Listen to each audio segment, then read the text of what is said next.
segunda clase teórica de la tercera fase está orientada en relación a lo que es el manejo de transfusiones o lo que es soporte transfusional.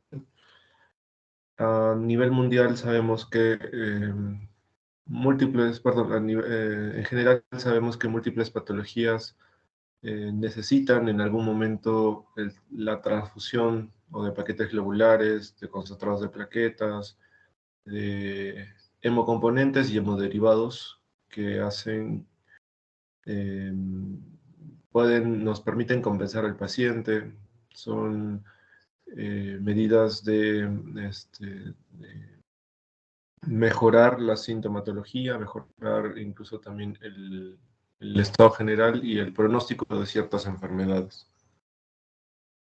Como generalidades, la medicina transfusional es una especialidad médica que ve todos los aspectos relacionados con la transfusión, tanto clínicos, técnicos, administrativos, incluso legales y éticos, para la provisión, el procesamiento, la conservación, distribución de la transfusión de sangre, de los hemocomponentes y hemoderivados.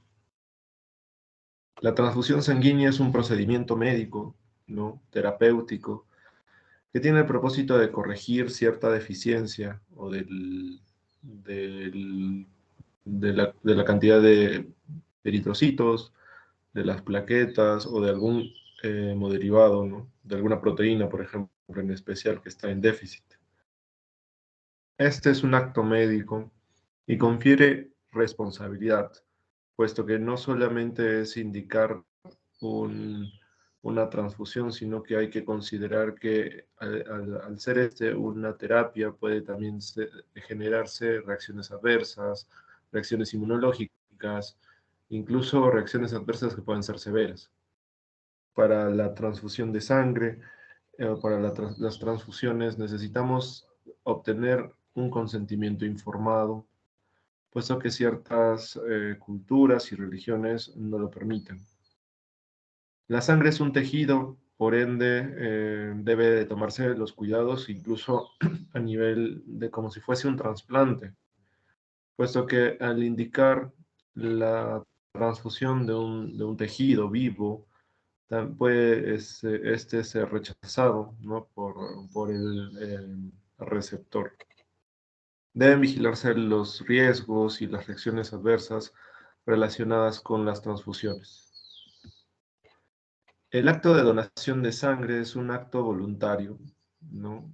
Por ende, es un acto que debe de ser sin ninguna coacción, sin ningún amedrentamiento, mediante el cual se obtiene un producto sanguíneo de un candidato o un donante que es apto, para lo cual evaluamos a este donante, con el fin de proteger al receptor. Normalmente el receptor es un paciente débil, un recién nacido, una persona inmunosuprimida, una persona con una neoplasia oncohematológica, una persona que ha sufrido quemaduras, una persona que está en UCI. Entonces, es débil y por lo tanto hay que protegerlo. Se rige por principios médicos y éticos y tiene disposiciones legales precisas. Hay ciertos tipos de donación donde tenemos la donación voluntaria o altruista. Esta donación es desinteresada, sin condicionamiento alguno, sin amedrentamiento, sin coacción. Esta donación es considerada la ideal y la que debería de ser la más frecuente. Sin embargo, en nuestro medio, en el Perú, la donación voluntaria no es tan frecuente, o dentro de las diferentes donaciones es la que no es la más frecuente. La que es más frecuente es la donación por reposición. Y cuando tenemos pacientes, por ejemplo, en el servicio, en el departamento de ginecobstetricia, y una paciente necesita transfusiones, en el departamento de emergencia y UCI, que es un paciente muy delicado y se transfunde unidades de sangre, posterior a la transfusión es que se solicita la devolución de las mismas y es por lo que, ¿no?, en banco de sangre sale un paciente que debe unidades de sangre y se pide la donación por reposición o la devolución de las mismas. Esta donación es la más frecuente en nuestro medio. La que es remunerada, tenemos que considerarla, o dentro de los tipos se considera, no debería de ser la más frecuente, es más, no debería de existir, pero en algunos casos por el tema de reposición o por el tema de la urgencia o por el tema también de que un niño que está con neoplasia oncohematológica necesita, la familia entra en desesperación y solicita personas con remuneración económica o de otros tipos, done, ¿no?, sangre o sus derivados. Conlleva riesgo, puesto que el donante puede ocultar información, tanto médica como de sus antecedentes o medicación que recibe, y por eso podría generar riesgo tanto para el donante como para el receptor. Hay otros tipos, prequirúrgica, en el caso, ¿no?, ya mencionado en su nombre, aquella dirigida que hacemos donaciones específicamente para cierto familiar o paciente, la donación autóloga y la donación por aféresis. Ciertos requisitos, y esto es pasible de observaciones y discusión, pero más o menos tenemos que el donante debe de tener una identificación. En nuestro medio es el DNI, pero tiene que ser identificado. Puede ser cédula de extranjería, carnet de extranjería, cédula o pasaporte, pero tenemos que saber quién es la persona que está acudiendo a donar. La edad preferida para la donación de sangre es de 18 a 55 años. Pasa por una evaluación física donde se prefiere que el donante tenga un peso más de 50 kilos, tenga accesos venosos adecuados, sus signos vitales estén estables, puesto que acá en el área de triaje antes de la donación evaluamos presión arterial, frecuencia cardíaca, temperatura.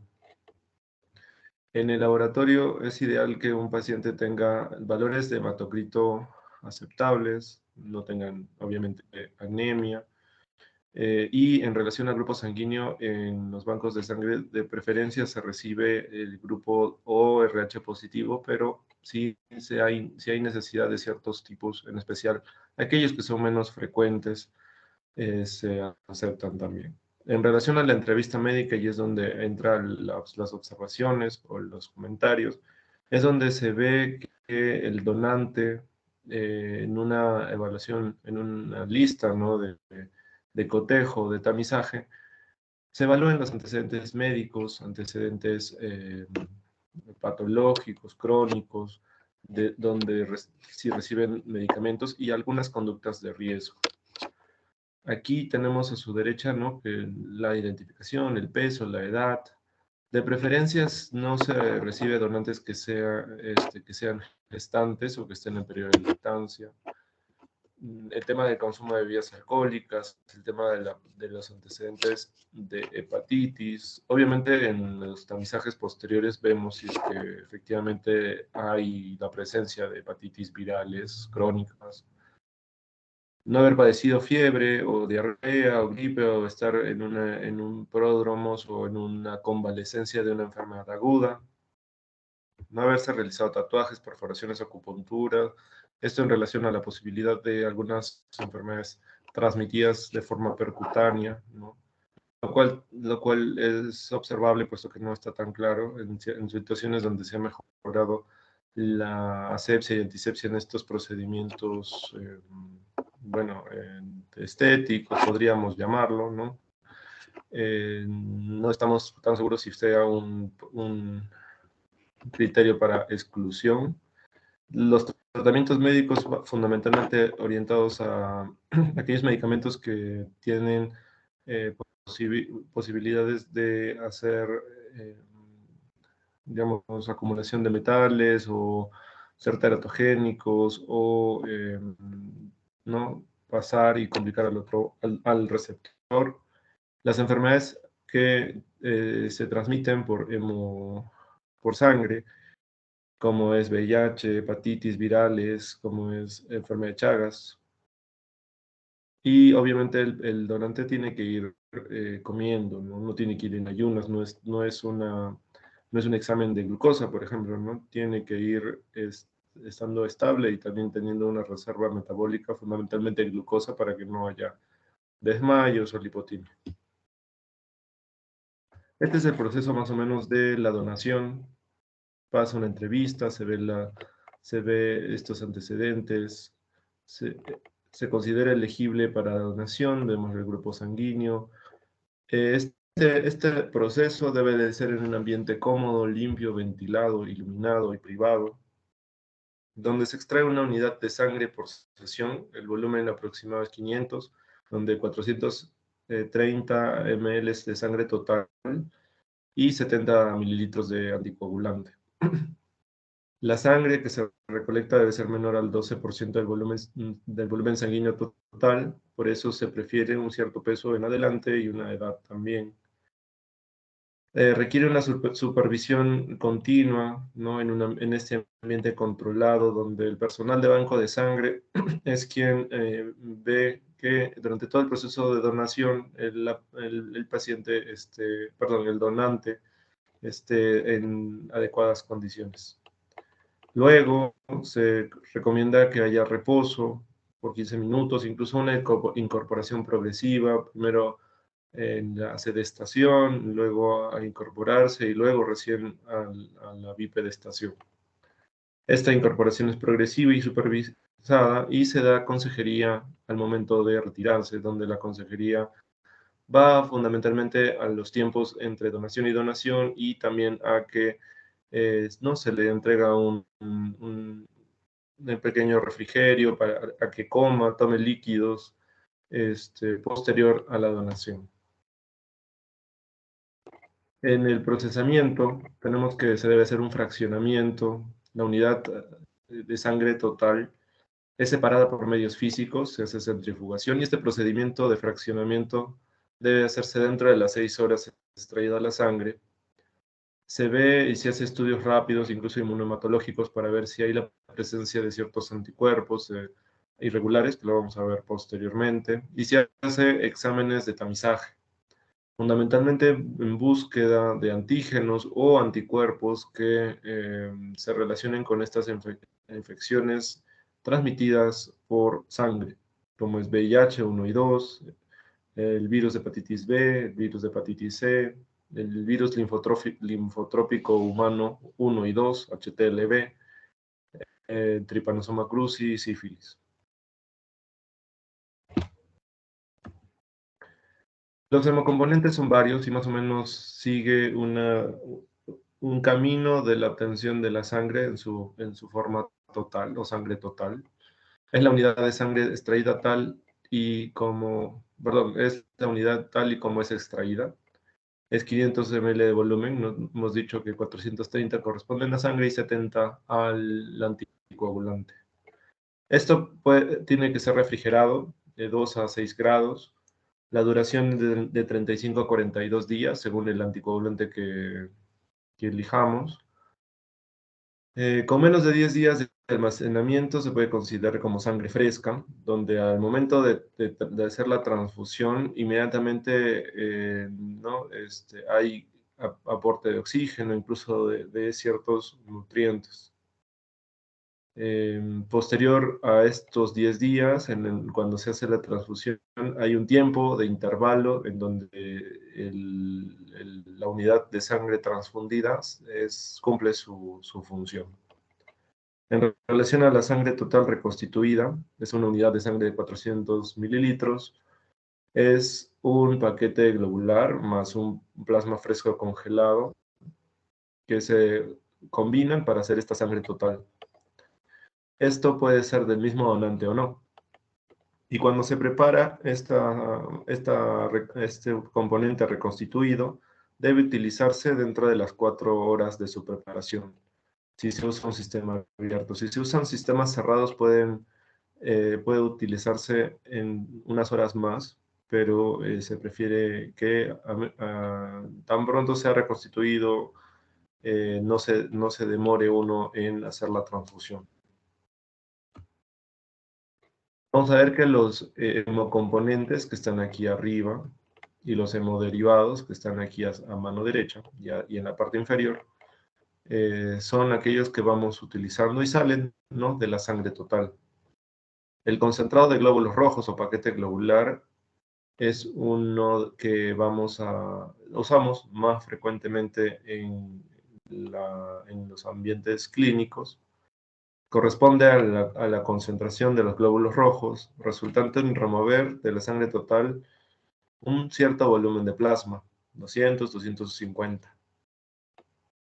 Esto hace que tenga un hematocrito mayor, de 60 a 70%, y la hemoglobina calculada en los concentrados de glóbulos rojos es de 20 gramos por mililitro, por 100 mililitros, por decilitro, ¿no? El siguiente sería para ver el concentrado de plaquetas. Las plaquetas, en segundo lugar, después del paquete globular, es lo que también vemos con más frecuencia, fundamentalmente en algunas unidades como en el servicio de hematología, donde tenemos pacientes con plaquetopenia, ¿no?, o plaquetopenia asociado a las neoplasias malignas. El concentrado de plaquetas se obtiene de extraer de la unidad de sangre total la mayor parte del plasma, así también como los leucocitos. Se contiene alrededor de 5 a 7 por 10 a la 10 de plaquetas. Se conserva a temperatura ambiente y en agitación constante. Esta agitación es por unas máquinas que hacen que no se aglomeren las plaquetas y se mantengan activas. La duración máxima de los concentrados plaquetarios es de 5 días. El plasma fresco congelado, aquí también en nuestro arbolito, es producto de la extracción del plasma de la sangre total, que se congela y se guarda a menos 18 grados centígrados. Tiene un volumen más bajo, 200, 300 mililitros. La duración máxima es de 6 meses, un año si se conserva a menos de 30 grados. El plasma fresco congelado tiene en su composición todo lo que está mencionado aquí. Fundamentalmente lo que es algo en algunas proteínas, como albúmina y factores de coagulación. Y estos se ven en mayor porcentaje o en mayor cantidad, o también como un tejido altamente metabólico, si es obtenido dentro de las 6 horas de extracción. El crío precipitado ya tiene proteínas de alto peso molecular obtenidas del plasma fresco. Ciertas de estas proteínas son el fibrinógeno, los factores 8, 13, fibronectina, y pasan por un proceso de descongelación y resuspensión, teniendo volumen mucho más bajo, de casi solo 15, 20 mililitros. En relación a los hemoderivados, son productos finales o productos que se obtienen de forma industrial, es decir, juntando plasma humano de varios o miles de donantes, obteniéndose productos finales o productos farmacéuticos que son proteínas, ¿no?, liofilizadas para su administración en ciertos casos. Los productos son albúmina, las inmunoglobulinas, los concentrados de factores de coagulación y algunos productos de origen recombinante. Aprovecharemos esta lámina para mencionar, ¿no?, que el uso de albúmina se ve en ciertos casos, fundamentalmente hipoalbuminemias severas, en hepatopatía, cirrosis crónica, que vamos a ver en prácticas la próxima semana. En relación a los factores de coagulación, tener productos, digamos, puros para poder suplementar la deficiencia de factores de coagulación en hemofilia A, hemofilia B, enfermedad de Bol-Willebrand, ¿no? Hace la utilidad de este hemoderivado. Las inmunoglobulinas son múltiples sus usos, fundamentalmente aquellas inmunoglobulinas que ayudan a evitar el rechazo de ciertos componentes inmunológicos, en general, en evitar isoinmunización, cuando hay gestantes que tienen RH negativo, ¿no? O también en algunas patologías como en la enfermedad, en el síndrome de, ahí está mi nombre, en Guillain-Barré, ¿no? Guillain-Barré, la utilización de inmunoglobulinas. Hay ciertas inmunoglobulinas que son de aplicación endovenosa, otras que son de aplicación intramuscular. La inmunoglobulina humana que se obtiene para prevenir la infección por virus de hepatitis B, que es de administración intramuscular, se da, por ejemplo, en el recién nacido, producto de madre con hepatitis B. En relación a la inmunohematología, recordemos que de ciencias básicas que los grupos sanguíneos dentro de sus diversas clasificaciones, ¿no? Porque hay múltiples clasificaciones, tanto por los antígenos, los anticuerpos y los nombres propios que los colegas de la hematología y de lo que es la inmunohematología les ha dado sus nombres. Pero más o menos esto en esta clase está orientada a que en el tamizaje o en el screening se prevenga reacciones adversas transfusionales debidas a anticuerpos, puesto que estas, como las reacciones hemolíticas o la enfermedad hemolítica de recién nacidos, se dan cuando no se considera este cross-matching que se hace entre grupo, por ejemplo, el grupo sanguíneo del donante y el grupo sanguíneo del receptor. Aquí tenemos un cuadro donde recordamos que un cierto grupo puede donar a todos, como el donante universal, y cierto, ¿no? AB positivo puede recibir de todos los grupos. Y así se hace también aquí el cotejo de aquellos, de acuerdo al grupo sanguíneo que tiene, puede donar para ciertos o puede recibir de estos otros grupos. El tema de inmunomatología también está que buscamos la presencia de antígenos plaquetarios.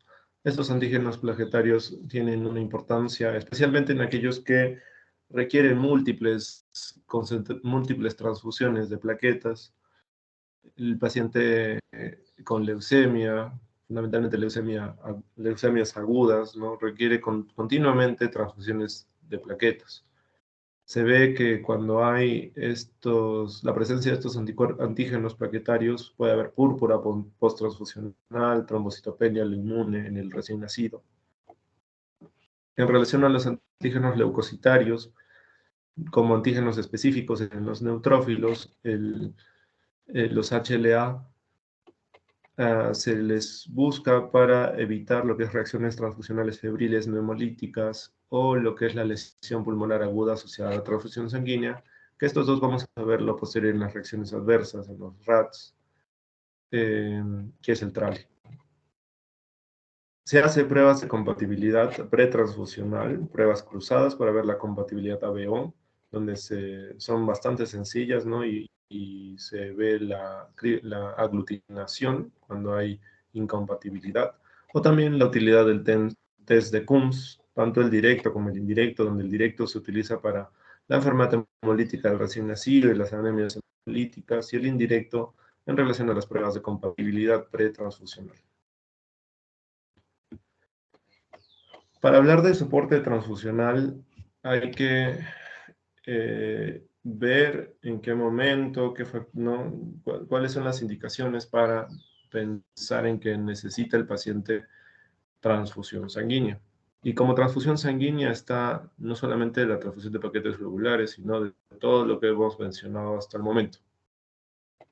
Hay ciertos factores clínicos que nos obliga a pensar en transfusión a la cabeza, la pérdida de sangre. En la clase de shock hipovolémico, ¿no? Recordando, hemos visto que cuando hay hemorragias, tanto interna como externa, hemorragias traumáticas o no traumáticas, ¿no? La pérdida del volumen sanguíneo total nos obliga a graduar, ¿no? en un estadio en relación al shock hipovolémico para la necesidad de la transfusión. Cuando hay hemólisis, cuando hay anemia severa sintomática, ¿no? O que compromete el estado circulatorio y o oxigenatorio, la descompensación cardiopulmonar, y hay que valorar en ciertas situaciones clínicas particulares que también veremos posteriormente. Entonces, para indicar sangre total, recordemos, ¿no?, que fue el primer hemocomponente y es lo que primero se obtiene de un donante. En general, ha ido disminuyendo sus indicaciones casi desde uso restringido y solamente está o queda para su uso en un shock hipovolémico grave, donde hay un sangrado agudo, una clase 3-4, donde la pérdida del volumen sanguíneo sea más del 30%, incluso en los protocolos de transfusión masiva, la sangre total es una alternativa al uso de solo paquetes globulares, puesto que en sangre total tenemos ciertos componentes que no hay en el paquete globular. La dosis en adultos es de 8 mililitros por kilo de peso corporal. Se ve para reemplazar el 50% de la volemia en 3 horas y supera, ¿no?, en estos protocolos de transfusión masiva 20 unidades de paquete globular. En relación a las indicaciones de paquete globular, lo que se busca, evidentemente, es aumentar la hemoglobina, aumentar la masa eritrocitaria y que mejore la oxigenación tisular. Al recuperar la hemoglobina de forma exógena, de forma terapéutica con la transfusión de un paquete globular, mejoramos el estado de la oxigenación tisular.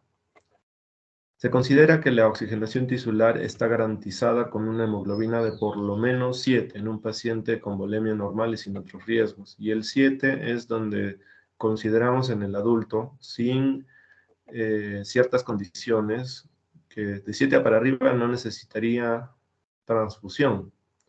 Evidentemente, menos de 7 ya no se llega a lograr, a garantizar esta oxigenación tisular, y con una anemia severa, menos de 7, necesitaría apoyo transfusional. La dosis dependerá del nivel de hemoglobina. En adultos se considera 10 a 15 mililitros por kilo de peso por día, donde la infusión se da entre 60 a 120 minutos. Tampoco no es una infusión ni muy rápida ni muy lenta, y esto se puede graduar en relación a la posibilidad de reacciones adversas, pero no exceder más de 4 horas y poder más o menos tener un ritmo entre 2 a 3 mililitros si tenemos bomba de infusión, o 30 a 60 gotas por minuto. De preferencias no se recomienda exceder 2 paquetes globulares. En algunos casos podemos dar hasta 2 en el intervalo de 24 horas, dependiendo del diagnóstico, pero en pacientes con anemia crónica, de preferencia es ir de 1 en 1. En relación a las indicaciones, no tenemos que puede haber anemia aguda y crónica. En la anemia aguda hemorrágica, nuevamente está a indicación de considerar cuánto es el volumen que se haya perdido, ¿no?, más que el hematocrito o la hemoglobina del paciente, puesto que el paciente con hipovolemia y sangrado, el valor de hemoglobina o de hematocrito no se corresponderá a la situación de la volemia perdida. Nos da incluso un valor de concentración que nos puede llevar a tomar decisiones equivocadas. El volumen, en relación al volumen, cuando se pierde más de 1000 mililitros o es clase 2 de 20-25% del volumen sanguíneo total, y hay hipoxia, hipovolemia, donde las manifestaciones son taquicardia, alteración del estado de conciencia, hipotensión, angina, disnea, oliguria, es donde se considera sí o sí la transfusión. Evidentemente en las clasificaciones 3 y 4 ya entramos a protocolos de transfusión masiva.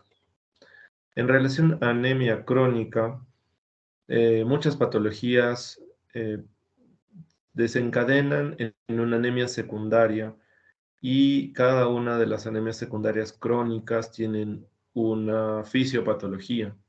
La anemia por déficit de hierro, anemia por déficit de ácido fólico, déficit de vitamina B12, o en la enfermedad renal crónica por déficit o falta de producción de eritropoyetina, tienen cada una su tratamiento específico. Cuando este tratamiento específico fracasa, ¿no? A pesar de que suplementamos con vitaminas, con hierro, con eritropoyetina, el paciente sigue con una hemoglobina baja, recién se considera la transfusión. Aquí en estos dos siguientes puntos se menciona la utilización de transfusión con valores que no son, ¿no? Que anteriormente hemos dicho que no se considera para la transfusión, pero cuando hay valores de menos de 10, pero hay enfermedad coronaria, enfermedad pulmonar grave o riesgo de enfermedad cerebrovascular, fundamentalmente isquémico, hay que considerar el soporte transfusional. En la anemia sintomática, independientemente del valor de hemoglobina, es decir, hay taquicardia, alteración de conciencia, signos electrocardiográficos de isquemia, angina, disnea, valoraremos, aparte de los tratamientos específicos, ¿no? Como un manejo coadyuvante, la transfusión.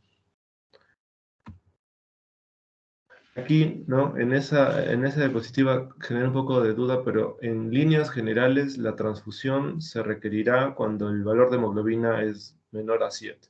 Pero si es que tenemos valores intermedios, podemos llamarlo de 7 a 10, tendremos que valorar la presencia de otros factores, fundamentalmente la sintomatología y ciertas patologías que, que se exacerban o se pueden ver complicadas por la caída en la oxigenación tisular. En general, una hemoglobina más de 10 no requiere transfusión y tampoco para ser considerada, ¿no? Esto en cuadros crónicos, ojo.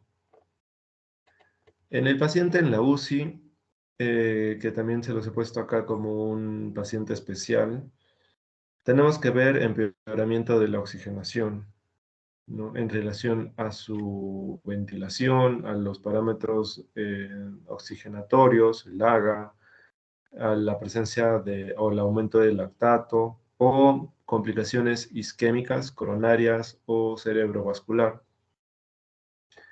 Tenemos que ver, hay ciertos parámetros como la tasa de extracción de oxígeno para ver si es que hay un adecuado gasto cardíaco y hay una adecuada oxigenación en el paciente crítico. Y evidentemente si es que hay hemoglobina menos de 7 y hay obviamente disfunciones orgánicas del paciente crítico, tendremos que dar soporte transfusional. En paquete globular nos hemos explayado un poquito, ¿no? Porque es lo que más pedimos, la transfusión de paquete globular. El segundo que más pedimos, ¿no? Son las plaquetas. Y cuando hacemos la solicitud de componente de concentrado plaquetario, normalmente hacemos la transfusión de 4, 6, por lo menos. Esto está indicado para el tratamiento de trombocitopenia o de disfunción plaquetaria, que se ven en diferentes patologías a la cabeza, las neoplasias hematológicas. La administración, un concentrado de plaqueta incrementa más o menos 5.000, 7.000 plaquetas. Entonces 4 a 6 aumentarán entre 20.000, 40.000. Esto porque las plaquetas son lábiles a su destrucción, entonces es un aproximado. La infusión, comparada con el paquete globular, es rápida. Pasan, incluso en una hora, ¿no? Pasan estos 6 paquetes, estos 6 concentrados. La enfermería los pasa rápido. También para evitar el factor de pérdida de las plaquetas, en una infusión de 20 a 30 minutos aproximadamente. Como esta reposición es rápida, el control de plaquetas incluso puede ser, de post-transfusión puede ser rápida, es decir, a la hora posterior que yo le paso estos 6 paquetes, perdón, estos 6 concentrados de plaquetas, podría controlar las mismas en un examen de sangre. Y apenas llega al servicio, o sea, apenas yo voy a recoger mis concentrados plaquetarios, en lo que voy a banco de sangre y voy a mi servicio, los estoy movilizando, ¿no? Y su administración debe ser inmediata. Enfermería se encarga justo de que esto no vaya, o el personal técnico recoge lo de banco de sangre, entrega a enfermería y enfermería hace una administración inmediata de los mismos. En relación a las indicaciones hay cierta controversia, fundamentalmente en enfermedades de púrpuras trombocitopénicas, idiopáticas o secundarias a la presencia o de anticuerpos o de cuadros infecciosos que desencadenan en trombocitopenia purpúrica.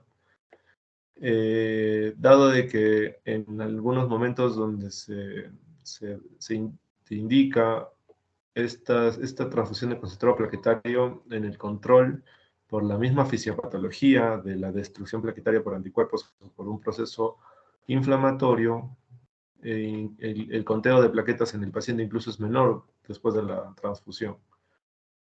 No hay tanta controversia en el sentido del paquete del paciente, perdón, oncohematológico o aquel paciente que esté con sangrado o evidencia clínica, petequia, sangrado activo y haya trombocitopenia, necesita sí o sí el apoyo con estos concentrados plaquetarios.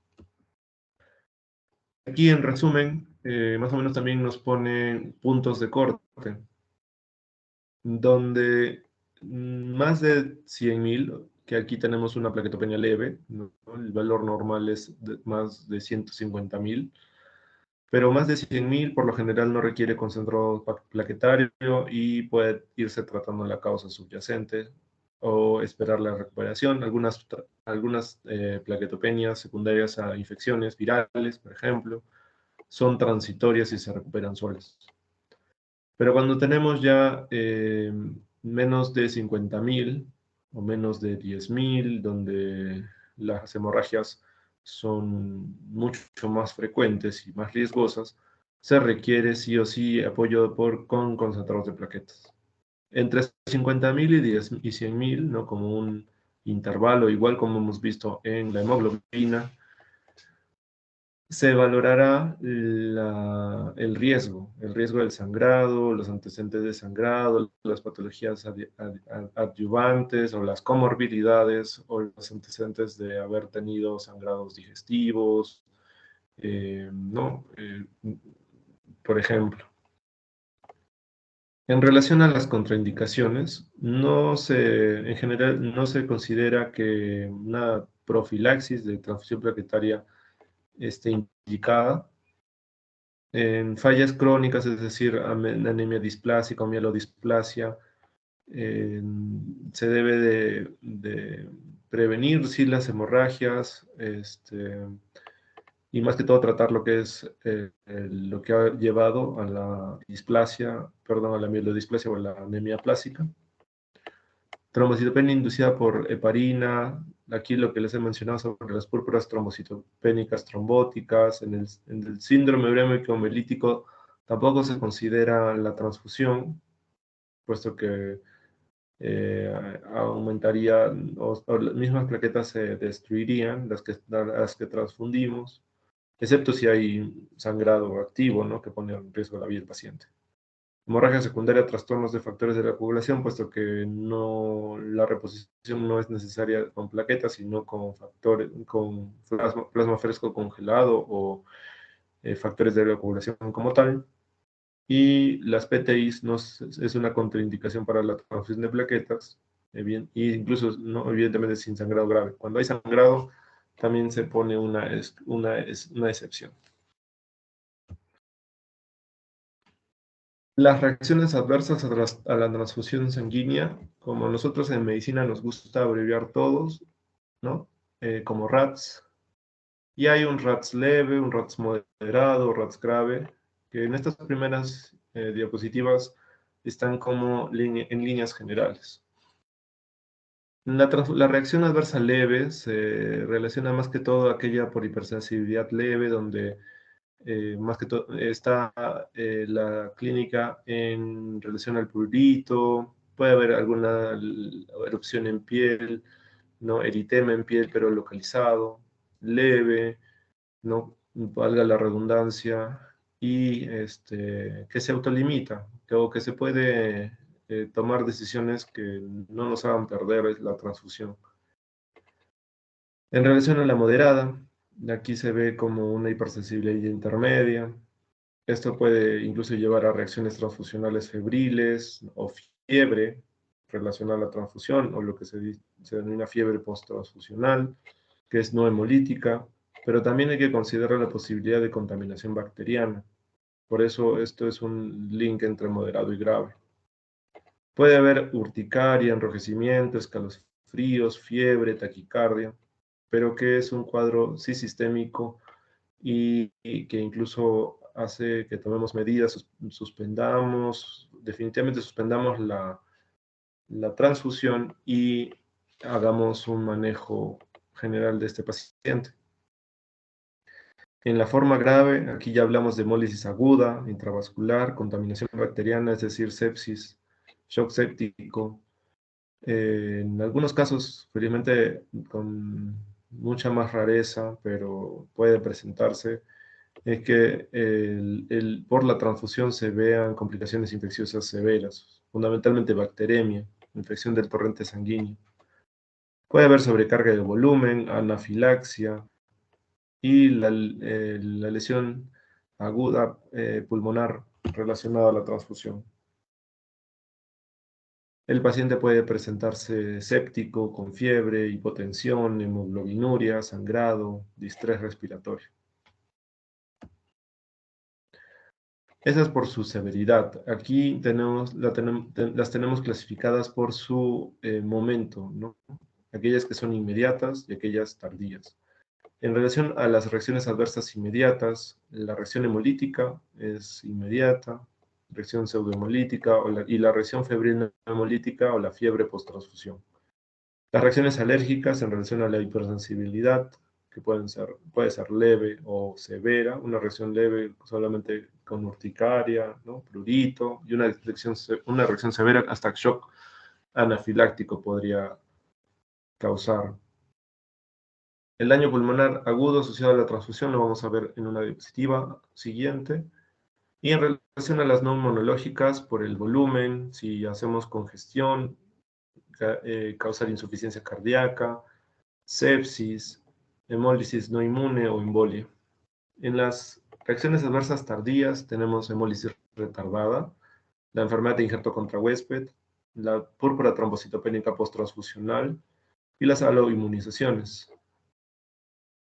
Y las no inmunológicas y tardías también son cuando, que felizmente se ve con muchísima menos incidencia que hace unos 20, 40 años, por la mejora en los tamizajes de banco de sangre y la calidad para evitar la transfusión de una unidad de sangre con un patógeno fundamentalmente viral, ¿no? Que es la mayoría, que se transmite por hemoderivados. Sin embargo, esto todavía hay que considerarlo. En ciertos lugares donde los tamizajes no son tan eficientes. En este punto nos detendremos un segundito para mencionar que en banco de sangre se hace pruebas altamente sensibles, poco específicas, es decir, son pruebas que tienen una alta tasa de falsos positivos. Han habido casos de falsos positivos para hepatitis B, para HTLV, para sífilis. En los bancos de sangre se hace el screening, ¿no? Donde si es que un donante sale positivo a alguna de estas pruebas que son altamente sensibles por quimioluminiscencia, por ejemplo, luego pasan al servicio de infectología para tomar pruebas ya más específicas o confirmatorias. En relación al manejo, esto como una diapositiva general, hemos visto que teníamos un RATS leve, moderado y grave. En general, el RATS leve, podemos incluso intentar continuar o hasta terminar la infusión de la unidad sanguínea, disminuyendo la velocidad de la infusión, de repente por la hipersensibilidad leve, el prurito, las lesiones en piel algo aisladas, escasas, podemos administrar antihistamínicos, pero si no hay mejoría, suspendemos la infusión. Se tiene que hacer la comunicación al médico tratante y a banco de sangre. Y aquí, como no, los pacientes que se les indica soporte transfusional, generalmente necesita avisarse al equipo de guardia para que estemos al pendiente de estas posibles RATs. Y hay que hacer el reporte del mismo. En el moderado y severo y grave, en sí hay que suspender la infusión para poder hacer el manejo. Administramos en moderado antihistamínico, antipirético, ¿no? Aquí, ¿no? Considerando la fiebre o la anafilaxia. Si hay características anafilactoides, pensaremos en dar a corticosteroides y broncodilatadores, o incluso estar listos para hacer el manejo de la vía aérea y la resucitación. En las formas graves hay que hacer un manejo intensivo, resucitación, líquidos, oxigenación, ver vía aérea, considerar adrenalina y antibióticos rápidos y empíricos sospechando en bacteriemia. Conversaremos sobre dos de los más importantes. La reacción febril no hemolítica, que es la más frecuente, ¿no? Más frecuente, de manejo en verdad sencillo, pero, ojo, es un diagnóstico de exclusión. Un paciente que ponemos o que es transfundido y tiene fiebre, lo más probable sí es que sea una reacción febril, hemolítica, pero no, pero al ser un diagnóstico de exclusión tendremos que valorar si no hay otro diagnóstico fundamentalmente infeccioso asociado. El que más importancia tendría sería la infección de torrente sanguíneo. Entonces, tendremos que en la incidencia 15% se ve en paquetes globulares, 20% en concentrado de plaquetas. Puede ser por una reacción inmunológica, por la presencia de anticuerpos. En general, obviamente el paciente tiene fiebre que se ve durante o al final o 2 horas después de la transfusión. Para relacionarlo, el momento de la fiebre es importante para poder relacionarlo con la transfusión o pensar rápidamente en que la causa sea un proceso séptico. Hay, ¿no? Cefalea, temblores, escalofríos, taquicardia, ¿no? Y el paciente se ve ansioso, ¿no?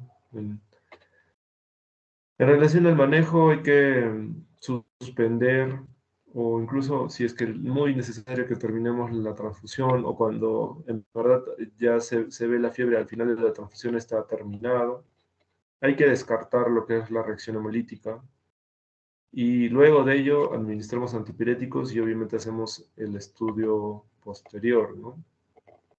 Si es que no todo no sale negativo y la fiebre mejora solamente con este manejo inicial, es que por exclusión solamente fue una reacción febril no hemolítica. Perdón. El daño pulmonar agudo asociado a la transfusión, el TRALI, por sus siglas en inglés, Transfusion Related Acute Lung Injury. Es un cuadro de insuficiencia respiratoria aguda debido al incremento de la permeabilidad. En esta circulación microvascular se ve que la permeabilidad aumenta a tal punto de que sale al espacio alveolar e intersticial el líquido, las proteínas, y esta salida de líquido es masiva, lo que hace una clínica de edema pulmonar no cardiogénico. Se ve comprometida el intercambio gaseoso y la unidad alveolo-capilar, ¿no? Se ve comprometida no solamente por esto, sino que se postula la presencia de células inflamatorias que son las causantes o también de los anticuerpos relacionados con el producto sanguíneo transfundido, que hace que aquí este componente alveolar se vea inflamado, permeable, con una salida, una liberación de líquido que impide la oxigenación y se ve incluso como un síndrome de estrés agudo. El manejo, lamentablemente no hay terapia específica y se tiene que valorar mucho el abordaje intensivo, es decir, o el apoyo oxigenatorio a alto flujo o el apoyo ventilatorio, dado que esto simula una falla respiratoria. Si el paciente ingresa a la UCI, se suspende la transfusión, se le mantiene estable, por lo general resuelve en 3 a 4 días. Para terminar, me parece que son las últimas. Hay ciertas situaciones clínicas específicas, como hemos visto, hemos comentado arriba. ¿No? Arriba, no hay casi duda en el paciente con anemia por sangrado, en el paciente que necesita tanto paquetes globulares, concentrado de plaquetas. En relación al plasma fresco, al frío precipitado, se verá en aquellas clases, en la práctica, por ejemplo, de paciente cirrótico. En el paciente con enfermedad renal crónica, y esto también lo hemos comentado un poquito adelante, antes, presenta anemia crónica secundaria al déficit de eritropoyetina, puesto que al tener cambios nefropáticos crónicos, las células que producen eritropoyetina van disminuyendo. El paciente en diálisis es suplementado no solamente con eritropoyetina, 1 o 2 veces por semana, más las vitaminas que necesita, la dieta especial y su terapia de reemplazo renal. Pero es frecuente que el paciente en terapia de reemplazo renal tenga anemia y esta anemia sea persistente.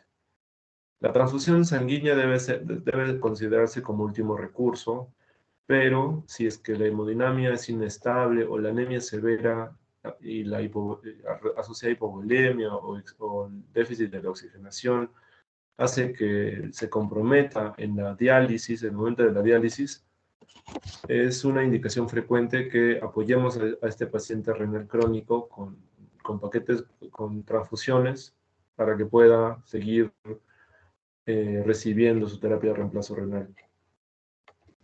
En relación a los pacientes hematológicos, también durante la exposición les he ido mencionando, normalmente tienen citopenias y estas son sintomáticas. El paciente con leucemia aguda, linfoblástica, por ejemplo, es frecuente que evaluemos que el paciente tiene anemia, tiene leucopenia y tiene plaquetopenia.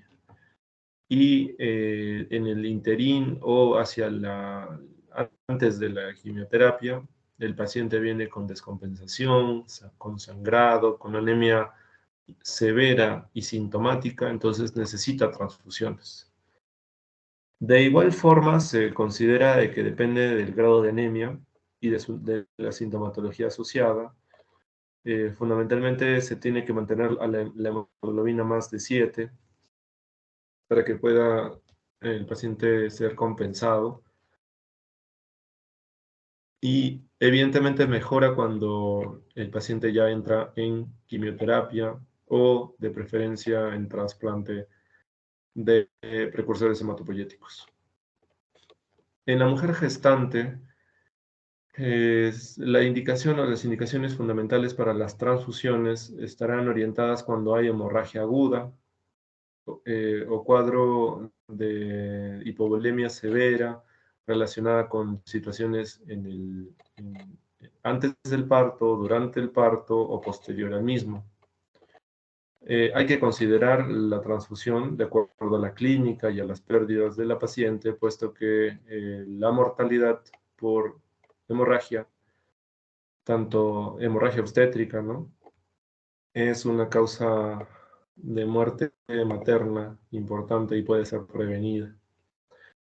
En relación a emergencia, el tema de hemorragia masiva también se ha comentado previamente, ¿no? Pero en lo que es el protocolo de transfusión masiva, se define como la transfusión de un volumen mayor o igual a la volemia del paciente en menos de 24 horas. Y esto se, se evidencia fundamentalmente en pacientes con politraumatismos, lesiones de varios órganos, víscera hueca, perdón, órgano sólido como vaso, hígado, donde se ingresa a hacer cirugía de control de daños y o, también están asociadas fracturas como fracturas de fémur o fracturas de zonas que a pesar de la cirugía de control de daños son bastante sangrantes. Hay ciertos cuadros clínicos también que se ven con hemorragias masivas y lo de la transfusión masiva se compara a más o menos 20 paquetes globulares. Muy bien, solamente para terminar, recordarles que la transfusión de sangre, plaquetas y demás hemocomponentes y hemoderivados es un acto de solidaridad, en verdad, de hacer un servicio único y voluntario y fundamentalmente sin retribución, ¿no? Que puede estar y puede destinarse a salvar vidas de pacientes con cáncer, de pacientes crónicos, enfermos renales, cirróticos, en el tema de cirugías, donde las donaciones también se utilizan en esas cirugías complicadas, de emergencia, o las cirugías de trasplantes, o las cirugías que son de corazón, paciente quemado, en el paciente que tiene otros problemas mórbidos, las operaciones de traumatología son sangrantes de por sí. Cuando se ve la hemoglobina post cirugía de cadera, de fémur, el paciente tiene, ¿no? Anemia posterior. En la paciente obstétrica, como lo hemos mencionado, para evitar la muerte materna por el sangrado y en accidentes en general. Entonces, todos sabemos de que hay ciertos mitos que hay que, como personal de salud, hay que informar. Hay que mencionar que el acto de donación de sangre es un acto sublime en sí, ¿no? Para poder salvar vidas, salvar a niños que tienen leucemia, salvar a personas muy delicadas de salud. Podemos donar ¿no? 2 veces o 3 veces al año, dependiendo de nuestro estado de salud. Y podemos invitar también a otras personas a que se sumen a que puedan salvar vidas mediante un acto tan sencillo, pero que es de mucha entrega y mucho amor. Muy bien. Sí.